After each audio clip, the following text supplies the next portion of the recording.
Before alphabets, paper scrolls, or wax seals, there were marks. Simple ones, scratched into clay, pressed with reeds, symbols that looked meaningless until you realized what they were really for. The oldest writing we've ever found, it wasn't about love or philosophy.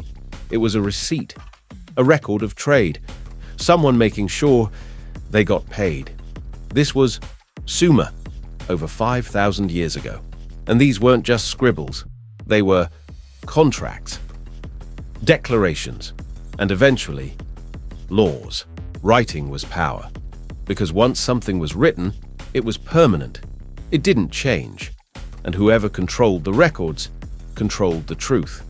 This is why writing didn't belong to everyone. It was kept behind walls, taught to scribes, read only by the elite. Writing was never innocent.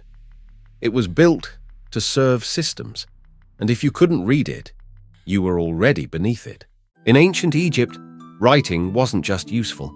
It was sacred. They believed words had power over life and death. To write something down was to make it real. Their word for hieroglyphs? The words of the gods. Only priests and elite scribes were taught this script. It wasn't meant for the public.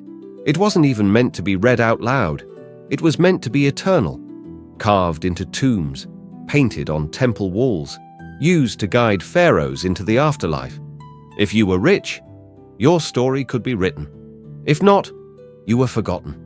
Writing had become a tool of immortality. And like everything immortal, it came at a price. The power of the pen wasn't just political anymore. It was divine, and it stayed locked away in the hands of the few.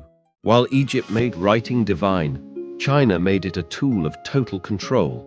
In ancient dynasties, emperors didn't just rule the land, they ruled the language. They standardized characters, decided what could be written and what couldn't. Calligraphy wasn't just art, it was obedience.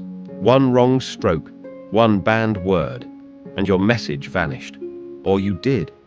Only official scribes could write laws, only approved texts survived. And through this, dynasties lasted centuries. Because if you can control writing, you can control memory. And if you control memory, you can rewrite history. For thousands of years, writing belonged to the elite. Kings, priests, emperors, the rest of us. We just listened. But something changed. Paper spread. So did ink. And slowly, the pen left the palace.